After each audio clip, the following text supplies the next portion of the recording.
Triomphe Congo TV est une chaîne d'analyse politique, économique, sociale et culturelle. Congolais de partout, aimez votre chaîne, abonnez-vous, likez et activez la notification. Vous voulez avoir l'information? Triomphe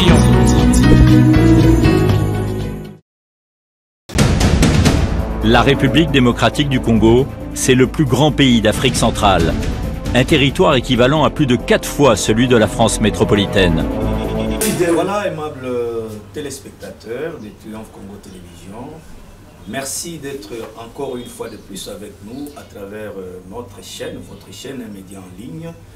Nous vous disons grandement merci.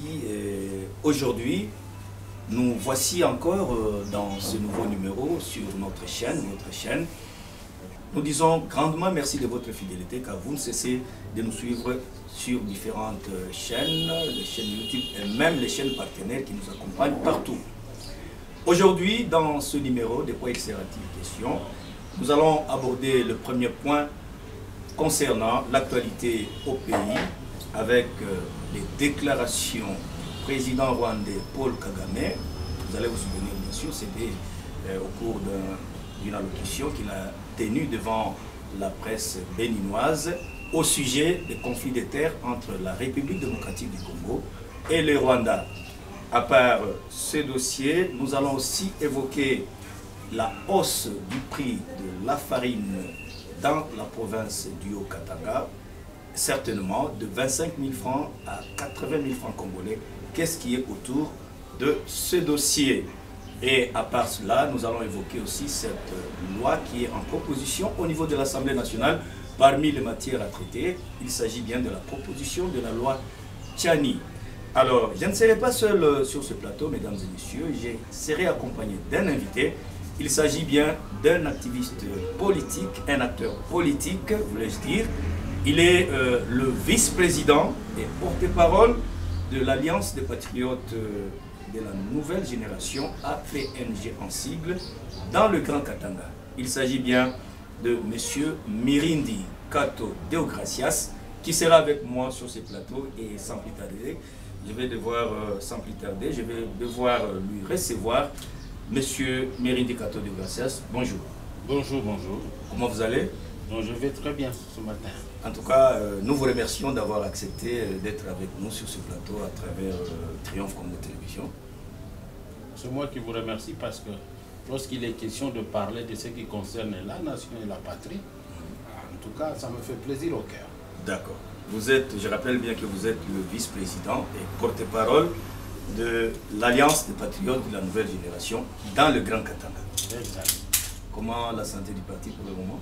Bon, la santé du parti, sans devoir faire de la démagogie, elle est traînante, comme d'ailleurs à beaucoup d'autres partis. Depuis que plusieurs scissions sont intervenues au niveau de la coalition, au niveau de ceci et ceci, et même maintenant au niveau du deuxième gouvernement de Samalou Kondé. Donc les partis sont stagnantes. D'accord. Il n'y a pas que nous, il n'y a pas que nous. Il n'y a pas que vous. Même voilà. ceux qui sont au pouvoir, ça stagne. Et votre parti, c'est un parti du FCC ou c'est du côté New? Non, nous sommes seulement des patriotes. Nous n'appartenons seulement des à patriotes. aucune personne. Aucune tendance par rapport rapport à l'opposition. Au pays et à la patrie, c'est tout. Voilà. Merci beaucoup pour toutes ces précisions. Voilà, mesdames et messieurs, vous venez de découvrir mon invité avec qui nous allons traiter ces trois sujets. Sans plus tarder, monsieur le vice-président Mirindi Kato Deogracias, les problèmes de terre entre la RDC et la République du Rwanda, Paul Kagame a tenu des messages vraiment très sensibles à l'endroit de compatriotes congolais. Quelle est votre lecture quant à ça? Bon, moi j'ai fait la lecture à 3 niveaux. Oui. Le premier niveau, c'est le niveau de l'histoire. Parce que Kagame ne peut pas se permettre aujourd'hui d'être né pour changer l'histoire de l'Afrique et même celle du Congo ou de son pays. Parce que chaque entité a son histoire. Le Rwanda n'a pas existé seulement lors de l'arrivée de Kagame. Il a existé avant, il y avait d'autres présidents de la République et même d'autres politiciens. Ce problème n'existait pas.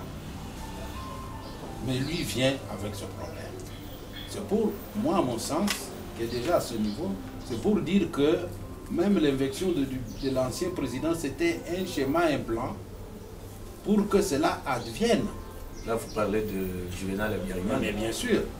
Donc c'était un complot pour qu'on arrive peut-être à rechercher le moyen pour imposer ce schéma actuel. Ça, c'est le premier niveau. Le deuxième niveau, c'est le terrain. Rappelez-vous que déjà, en 2007-2008, il y avait une conférence à Goma, la conférence pour une paix durable, où on a invité toutes les autorités et les couches, et toutes les sensibilités politiques de notre nation.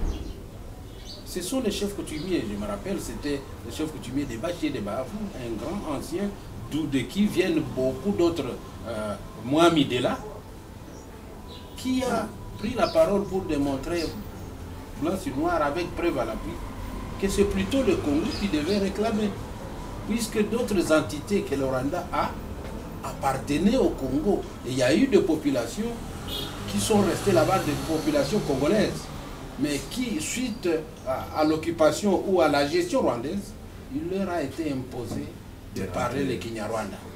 Ceux qui ne voulaient pas en parler devaient regagner le pays, ce qui était devenu maintenant le pays. Le Congo arrivait au-delà des frontières rwandaises. Donc, là, c'était juste après la conférence de Berlin. Mais bien sûr, même jusqu'en 1962. 1962, après oui, l'indépendance. Après l'indépendance, il y avait encore des frontières qui appartenaient au Congo. Voyez-vous. Mais qu'à cela ne tienne. Mais aujourd'hui, Kagame est revenu réclamer des localités du Congo. Ça signifie que tout ce que nous on déplorait ici, quand nous faisions beaucoup d'efforts pour essayer de comprendre et de nous mobiliser comme un seul homme, prétendant qu'il y aura balkanisation, ce n'était pas de la balkanisation, c'était un autre plan qui vient aujourd'hui de nous dévoiler.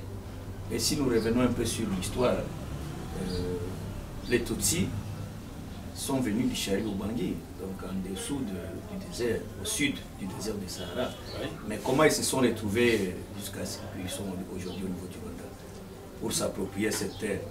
Bon, ça on peut résumer ça de la simple manière qu'à l'époque, comme il n'y avait pas de limites administratives, oui, c'était une gestion du plus fort. Et les gens se mettaient à conquérir les terres. Une fois qu'ils arrivaient à vaincre les populations retrouvées sur la terre, sur ces terres, ils l'occupaient et ça devenait leur terre. Et les autres, la loi du plus fort. Voilà. Soit les autres se soumettaient, soit ils prenaient la fuite pour aller aussi conquérir d'autres terres ailleurs.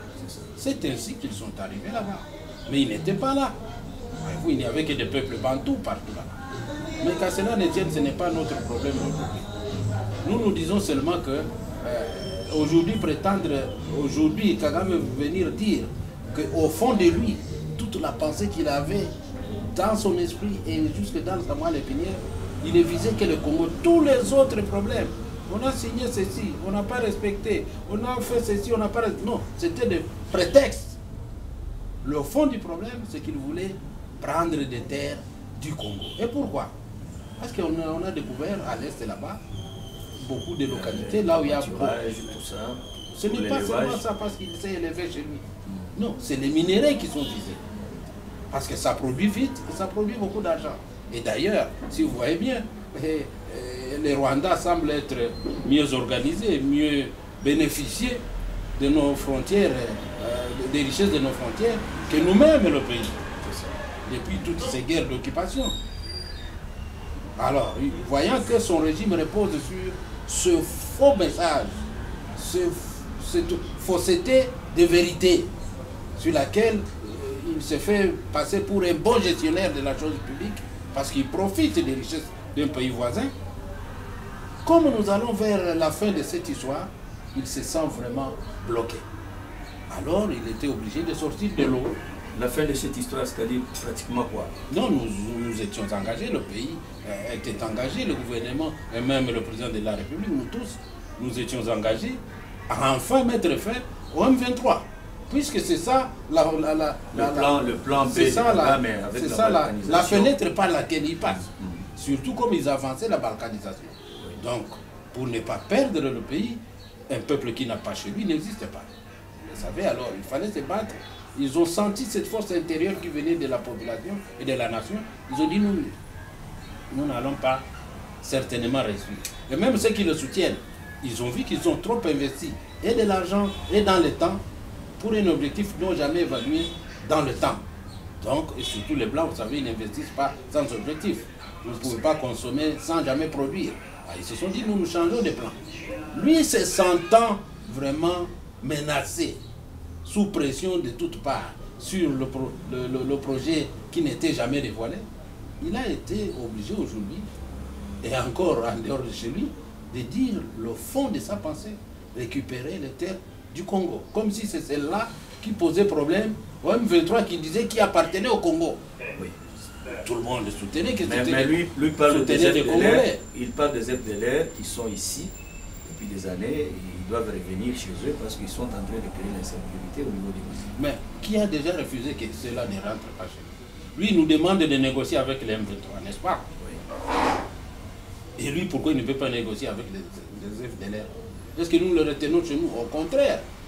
Qui de toutes les puissances étrangères ou les observations internationales a déjà créé un couloir pour que les FDLR rentrent et que nous puissions refuser ou qu'eux-mêmes refusent? S'ils le refusaient, nous allions. Et puis, même plusieurs fois, nous avons organisé avec tous les pays frontaliers des efforts militaires pour aller attaquer même les FDLR. Vous le savez, non? Donc, c'est un faux fuyant. Prétendre que ce sont les FDLR qui lui posent encore problème. Il avait profité de ça pour pénétrer chez nous, voir toutes nos faiblesses et voir les richesses et même les localités, faire un plan d'attaque, un plan de guerre pour nous occuper. Ok, au regard de tout ce qui se passe au niveau de l'Est de la RDC, vous en tant que patriote, quelle sera la suite? Parce qu'il y a le M23 qui refuse jusqu'à présent de se retirer de certaines localités.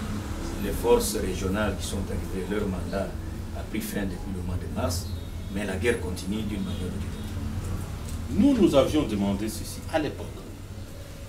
Nous avions sollicité le président de la République.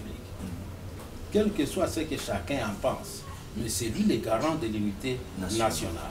Et c'est lui qui sécurise et qui a l'obligation de sécuriser tout le monde dans son pays. Nous avions pensé, comme il a été prouvé même par le passé, que nous seuls, nous-mêmes, avec nos propres moyens, en convainquant nos combattants et en associant même ceux qui ont combattu ces mêmes hommes à l'époque de Mouzé, les résistants, ils sont dans l'armée. Il suffit de les rassembler et de leur demander une mission spéciale. Et même ceux de Mobutu qui sont encore dans d'autres pays voisins, on les récupère, on va résoudre ces problèmes. Au lieu de faire encore recours aux forces étrangères, parce que jusque-là, ils sont dans une mission d'observation comme la MONUSCO. Justement, moi, ça m'a toujours vexé, et je l'ai écrit, je l'ai déclaré, de voir que nous plaignons d'un M23. Pourquoi? Parce que nous avons fait, à l'époque d'Afdel, venir les forces rwandaises qui ont découvert des choses et qui, par d'autres malignités, n'ont plus voulu rentrer chez eux. Ils se sont transformés en M23. Aujourd'hui, nous amenons d'autres qui aussi voulant, nous exigeant peut-être de payer les efforts de guerre, et que si nous n'en sommes pas capables, ils vont dire nous allons exploiter jusqu'à couvrir nos droits. Ils vont encore se transformer en M28, ainsi de suite. Donc, nous sommes en train de créer nous-mêmes des portions d'occupation de nouveau, ou des problèmes à résoudre, à laisser aux générations. Puis, voilà, merci beaucoup Monsieur Mirindi Kato. Je rappelle à tous les téléspectateurs que je suis avec Monsieur Mirindi Kato de Gracias. Il est le vice-président de l'Alliance des Patriotes de la Nouvelle Génération dans le Grand Katanga. Alors, c'est avec lui que nous sommes en train de passer ce moment. Question pour vous de vous abonner massivement sur votre chaîne. N'oubliez pas de liker aussi pour vous permettre de recevoir toutes nos publications que nous allons faire à travers Triomphe Congo. Nous abordons la deuxième question, toujours avec mon invité du jour, c'est la hausse du prix de la farine de maïs sur le marché de la province du Haut-Katanga. Récemment, nous avons suivi le gouverneur Jacques Kiaboula qui parle d'un deal qui est préparé par ses protagonistes, selon lui, qui sont contre sa gouvernance. Que pensez-vous en tant que patriote sur cet aspect des choses? Bon, vous savez, nous sommes toujours interdits de prendre les choses à la légère pour raison de soutenir tel ou tel. Vous êtes bien assis, vous rappelez que même à l'époque de Moïse, lui, Moïse, gouverneur tout puissant, il y avait un problème de farine. Plusieurs fois, on est allé en Afrique du Sud, même en Zambie aussi, pour s'approvisionner, pour venir en aide au problème de la ménagère. Donc ce n'est pas nouveau. Et puis même avant Moïse, de tout le temps, pendant certaines périodes, pendant les saisons sèches, il y avait toujours un problème de farine dans notre province. Le problème est ailleurs. Regardons en profondeur. Moi, je me rappelle, un moment, on allait faire la campagne de maïs à Nyunzu, vers les Baemba là-bas, Kalemi, Moba. On y restait plus de 8 mois en train de faire la campagne de maïs. Mais parce qu'on cultivait.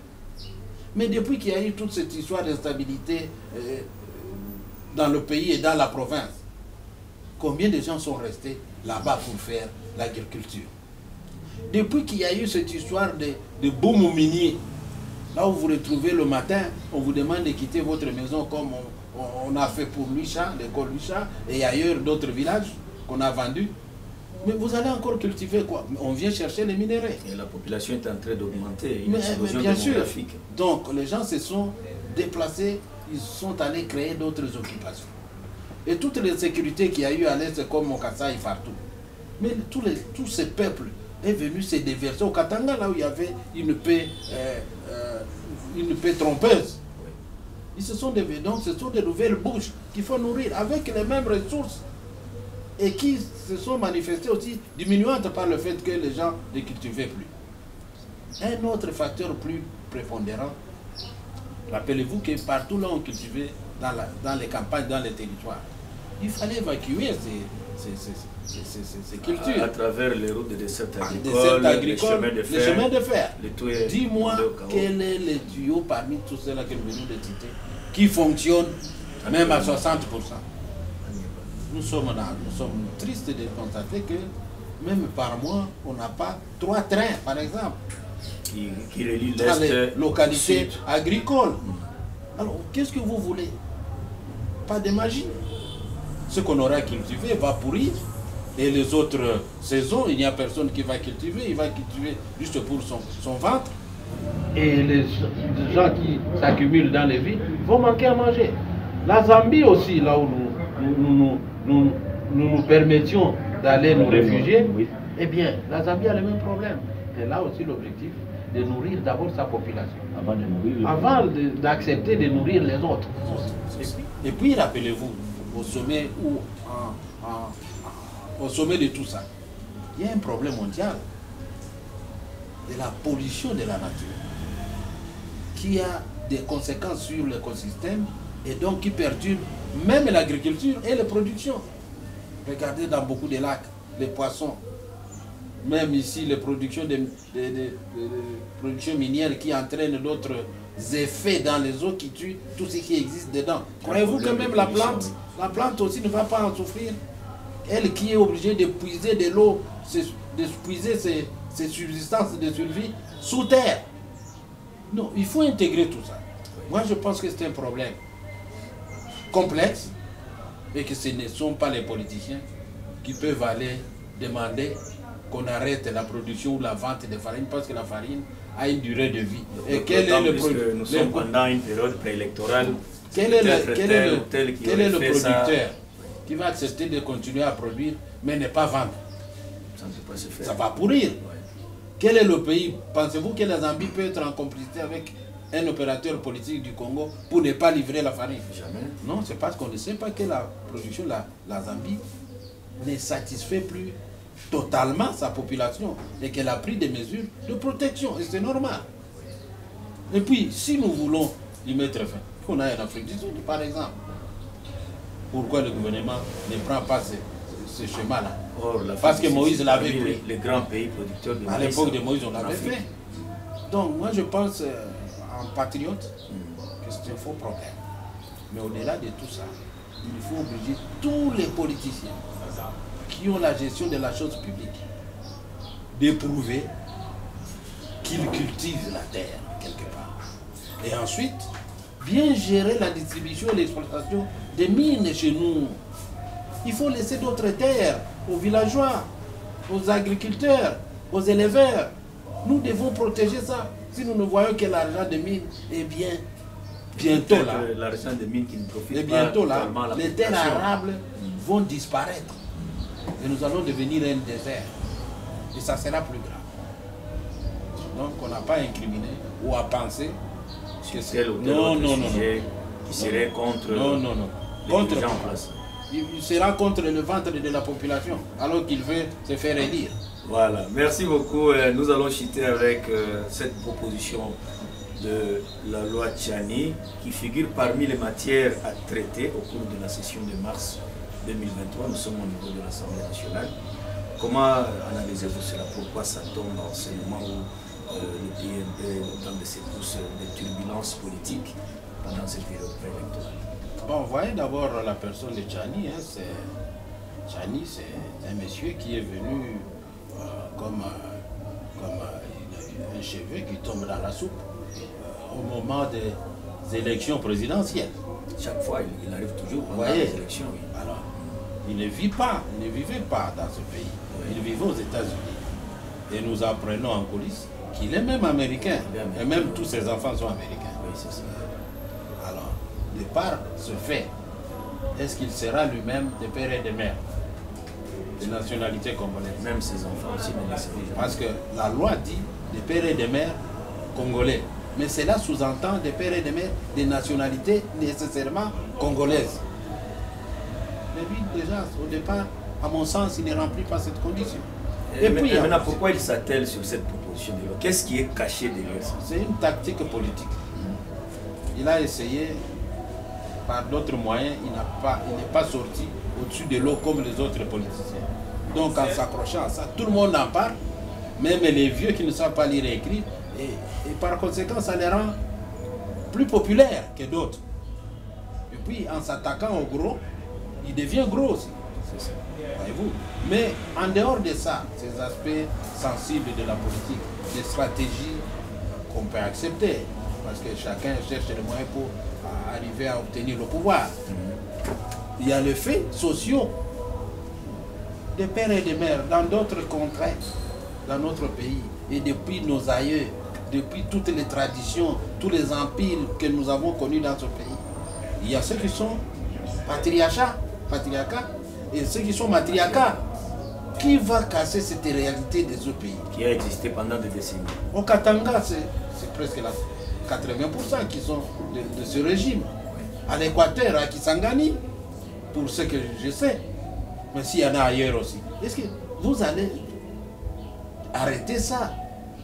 Si vous arrêtez, que deviendront les traditions de ce peuple-là?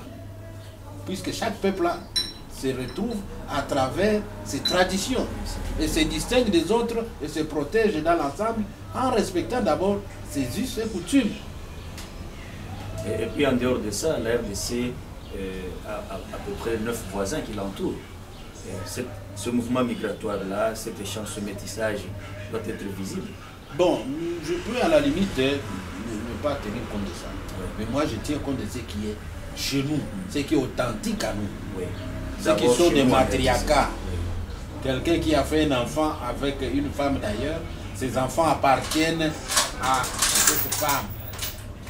Dans d'autres contrées, quelqu'un qui a fait des enfants, ça n'appartient ni à la femme, ni au mari, mais à l'oncle. Oui. Alors, ils seront des pères et des mères où ça va être difficile. Vous comprenez? Chaque personne a le droit de supprimer d'autres ou de les empêcher d'être eux-mêmes chez eux. Si je suis matriarcat, vous devez respecter ça. Et la loi doit en tenir compte. Parce que même le Belge n'a pas cassé ça. Il a laissé ça. Même la colonisation n'a pas cassé ça. Et lui, Tchani vient proposer qu'on casse ça. Pour que tous ceux qui sont matriarcats aillent où? Dans un autre pays. Sa loi là.